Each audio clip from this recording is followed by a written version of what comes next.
संविदा पर बहाल कर्मचारी रिटायरमेंट या नियमित होने तक जो है वो अपने जॉब में बने रहेंगे, उसे किसी भी प्रकार से जो है नहीं हटाया जाएगा। ये ऑफिशियल नोटिफिकेशन जो है आज के इस लेटेस्ट वीडियो में मैं बताने वाला हूं, जो कि ऑफिशियल नोटिस जो है वो यहाँ पर आपको जारी किया गया। दोस्तों, जो लोग नियोजित हुए हैं और जब तक उनका नियमित जो है नहीं होता है तब तक जो है उनकी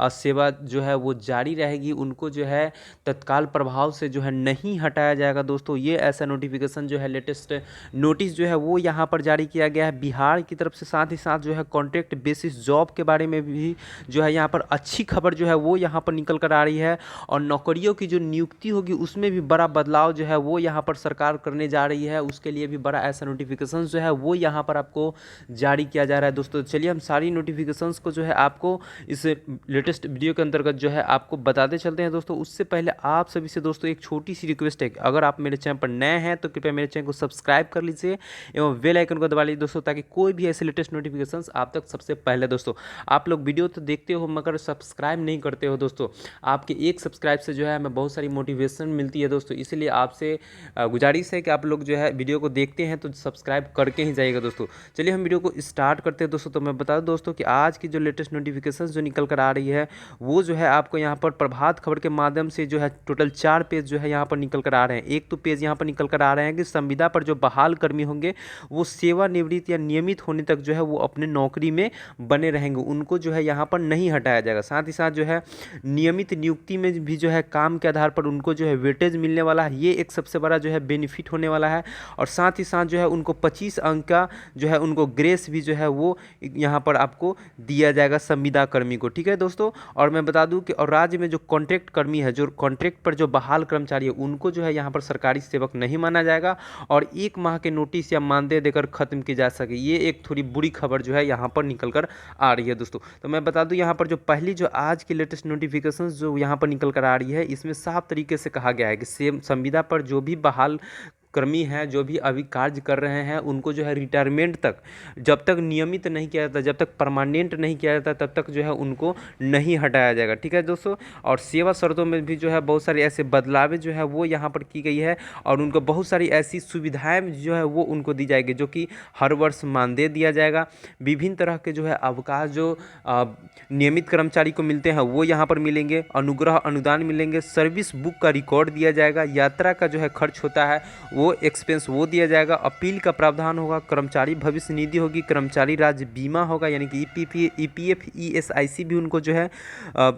प्रदान कराया जाएगा। साथ ही साथ जो है कार्य का वार्षिक मूल्यांकन दिया जाएगा, और नियमित नियुक्ति में संविदा के काल का वेटेज जो है वो भी उसमें ऐड कर दिया जाएगा। दोस्तों, तो ये एक अच्छी खबर जो है वो यहाँ पर आपको निकल कर आ रही है। दोस्तों, जो कि संविदा पर बहाल कर्मी जो होंगे उनके लिए जो है, जो अभी कार्य कर रहे हैं तत्काल में, और जब तक उनकी नौकरी परमानेंट नहीं हो जाती है तब तक जो है उन्हें नहीं हटाया जाएगा। दोस्तों, मैं फिर से एक बार यहाँ पर रिपीट कर दे रहा हूँ। और दूसरी नंबर जो है नोटिफिकेशंस निकल कर आ रही है, उसमें जो है नियमित नियुक्ति में काम के आधार पर उनको जो है वेटेज मिलेगा, और वेटेज के लिए जो है सभी विभागों द्वारा अपनी नियमावली में संशोधन भी जो है यहाँ पर किया जाएगा। दोस्तों, तो ये भी एक अच्छी खबर है। जो लोग संविदा पर नियुक्ति कर जो लोग संविदा पर काम कर रहे हैं दोस्तों, ठीक है दोस्तों, और उनकी नियमित नियुक्ति में जो है जब उनकी परमानेंट होगी तो उनकी जो है वहाँ पर वेटेज दिया जाएगा, यानी कि जो है जितने वर्ष जो है वो काम करते हैं उसके हिसाब से जो है अधिकतम 25 अंक जो है उनको ऐड कर दिए जाएंगे। तो ये एक जो है यहाँ पर अच्छी खबर है, जो कि जब उनकी नियमित नियुक्ति के लिए जब वो सेवा के लिए जब वो एग्ज़ाम देंगे, एग्ज़ाम क्वालिफाइड करेंगे, तो उनकी मान्यता जो होगी एज के आधार पर, उम्र के आधार पर और वेटेज के आधार पर जो है उनकी अधिक हो जाएगी, जिससे उनकी जो है काम का आधार और नियमित नियुक्ति का चांस जो है वो यहाँ पर बहुत ज़्यादा हो जाएगा। दोस्तों, ठीक है दोस्तों, और मैं बता दूँ कि और जो यहाँ पर निकल कर आ रहा है, संविदा कर्मी के नियुक्ति में जो है 25 अंकों का ग्रेस होगा, और उम्र सीमा में भी जो है दोस्तों ये छूट दी जाएगी। ये इस चीज़ को मैंने यहाँ पर बताया आपको, और इस चीज़ के लिए जो है कुछ एक और चीज़ यहाँ पर जो निकल कर आ रही है कि किसी भी संविदा कर्मी की मौत होने पर जो है 4 लाख का मुआवजा जो है यहाँ पर सरकार द्वारा जो है वो यहाँ पर दिया जाएगा। नहीं, किसी भी संविदा कर्मी जो नियोजित कर्मी जो है जॉब कर रहा है, उनके किसी भी कारण से जो मौत होती है तो उनको जो है 4 लाख जो है मुआवजा सरकार जो है वो यहाँ पर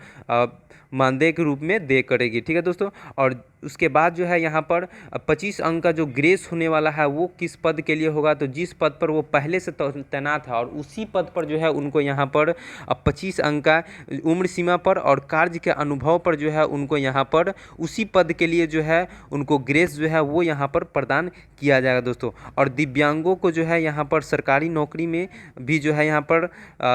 4 एवं शैक्षणिक संस्थानों में भी जो है 5% का जो है यहाँ पर आरक्षण दिया जाने वाला है दोस्तों। ठीक है दोस्तों। और मैं बता दूं यहाँ पर कि रोस्टर यहाँ पर नियुक्ति में जो है निर्धारित मानकों एवं आरक्षण रोस्टर का भी जो है पालन करना यहाँ पर अनिवार्य कर दिया जाएगा, जो कि बता दूं यहाँ पर कि संविदा कर्मियों की नियुक्ति जो है 3 स्तर पर की जाएगी। ठीक है दोस्तों। और यहाँ पर जो बदलाव किया गया है संविदा कर्मी को लेकर, जो नियुक्ति में जो बदलाव किया जाए वो क्या क्या है मैं बता दूं कि किसी योजना या परियोजना के तहत जो है स्वीकृत पद या ऐसे पद जिन्हें सृजन ही संविदा नियोजन के लिए किया गया है, जिन खाली पड़े अस्थायी पदों पर नियमित नियुक्ति में देरी हो रही है, उन पर संविदा के आधार पर नियुक्ति की जा सकती है दोस्तों। और सभी स्तर पर नियुक्ति की प्रक्रिया जो है निर्धारित मानकों एवं आरक्षण रोस्टर के प्रावधान के तहत ही की जाएगी। संविदा कर्मियों को सरकार ने उपलब्ध समान एवं समकक्ष पद के प्रारंभिक स्तर की वेतन, महंगाई और अन्य अनुमान भत्तों को लेकर जो है मिलाकर समेकित रूप से दिया जाएगा, लेकिन निर्धारित जो है परिश्रमिक या मानदेय जो है न्यूनतम मजदूरी से कम नहीं होगी। तो ये भी जो है एक नया जो रोस्टर जो यहाँ पर बनकर आया है वो यहाँ पर जो है जब संविदा कर्मी की नियुक्तियाँ जो होगी, जो संविदा पर जो अब जो नियुक्तियाँ होगी उसके लिए जो है बहुत जो है 3 तरह के जो है यहाँ पर स्तर को जो है यहाँ पर बदलाव किया गया है दोस्तों। और एक और अच्छी खबर है कि जो लोग यहाँ पर महिला कर्मी हैं, उनको प्रेग्नेंट अगर हैं, वो लोग अगर प्रेग्नेंट है, गोद से है, तो उनको जो है सरकारी छुट्टी में जो है उनको अवकाश जो है वो यहाँ पर दिया जाएगा दोस्तों, जिसमें यहाँ पर साफ तरीके से कहा गया है कि गोद लेने वाली महिलाओं को जो है अवकाश मिलेगा। जो महिला कर्मी 12 महीने में 80 दिन तक जो है संविदा नियोजन पर कार्य कर चुकी है, ठीक है दोस्तों, उन्हें जो है 26 सप्ताह का जो है मातृत्व जो है अवकाश मिलेगा। ठीक है। और उनको 8 सप्ताह का अवकाश जो है अनुमानित प्रस्ताव तिथि यानी कि डिलीवरी होने से पहले दिया जाएगा, और शेष जो है 18 सप्ताह जो है जब उनका डिलीवरी बच्चे का हो जाता है उसके बाद का 18 सप्ताह जो है शिशु के जन्म के बाद मिलेगा। यानी कि 2 बच्चों के बाद जो है, और 2 बच्चों के बाद जो है सिर्फ 12 सप्ताह का अवकाश मिलेगा। यानी कि 2 बच्चे जैसे ही हो जाते हैं, जब तीसरे बच्चे के लिए जब वो प्रेग्नेंट हो गए तो उनको जो है सिर्फ 12 सप्ताह का ही जो है अवकाश दिया जाएगा। और साथ ही साथ जो है 3 महीने से कम के बच्चों को गोद लेने वाली महिलाएं या सरोगेट माँ को भी जो है 12 सप्ताह का यहाँ पर अवकाश दिया जाने वाला है दोस्तों। और जो बुरी खबर निकल कर आ रही है वो यहाँ पर है कि राज्य में कॉन्ट्रैक्ट पर जो बहाल कर्मचारी है वो सरकारी सेवक नहीं माने जाएंगे, और 1 माह की नोटिस या नियमित पर जो है उनका मानदेय जो है ख़त्म कर दी जाएगी। जो लोग प्राइवेट सेक्टर से जॉब कर रहे हैं, जो कॉन्ट्रैक्ट पर जॉब कर रहे हैं, उनको जो है यहाँ पर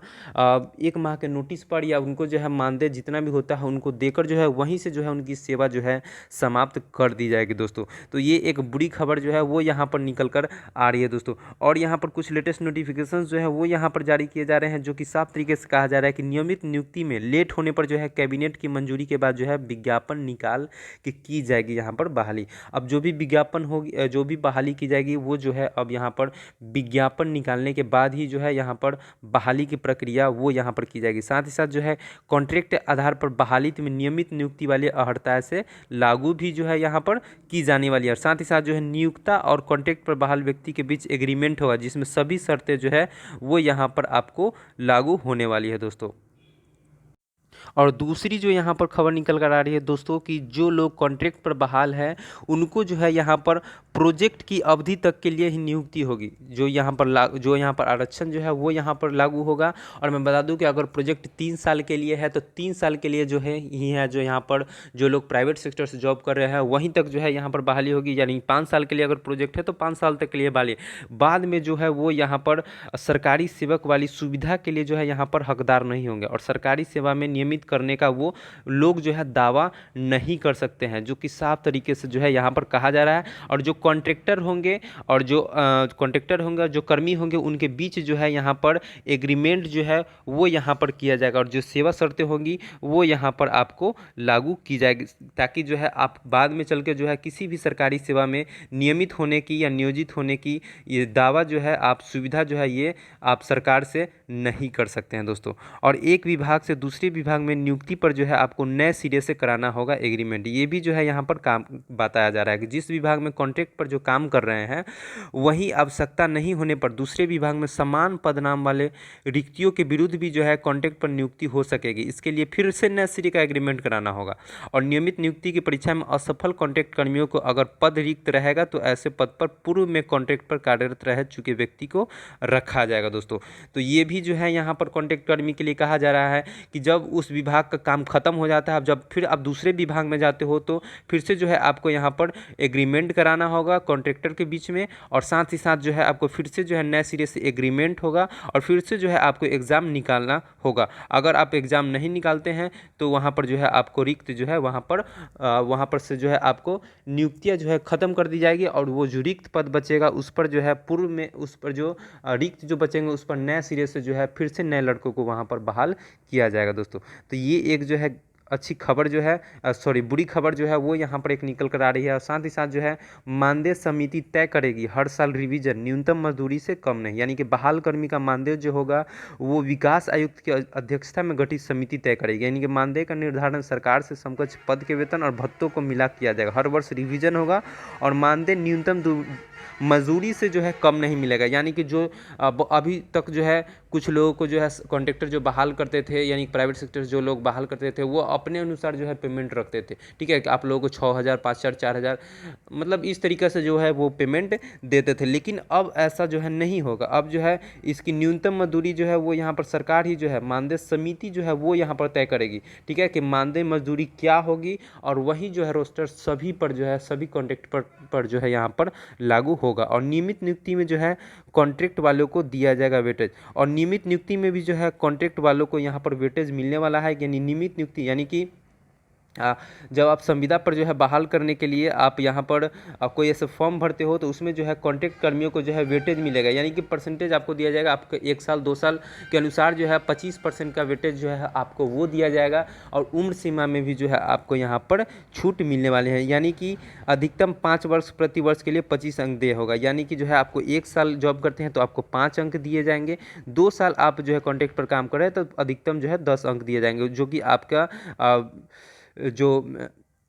एग्ज़ाम जो होंगे, जो एग्ज़ाम पीरियड होंगे उसमें जो है एक्स्ट्रा जो है इसमें आपको बेनिफिशियल जो है वो यहाँ पर होने वाला है दोस्तों। तो ये सारी महत्वपूर्ण जानकारियाँ थी जो कि सरकारी सेवा नियोजित और नियमित और कॉन्ट्रैक्ट पर जो बहाल कर्मचारी है उससे लेकर ये संबंधित जो है ये यहाँ पर जानकारियाँ जो थी वो यहाँ पर निकल कर आ रही थी जो मैंने आपको दी। और भी आपके मन में बहुत सारे ऐसे कन्फ्यूजन है तो आप जो है कमेंट बॉक्स में जो है क्वेश्चन पूछ सकते हैं, मैं उसका रिप्लाई भी जो है ज़रूर आपको दूंगा दोस्तों। और आपको ये वीडियो कैसा लगा आप ज़रूर बताइएगा दोस्तों। चलिए मिलते हैं एक नए वीडियो के साथ, तब तक के लिए धन्यवाद।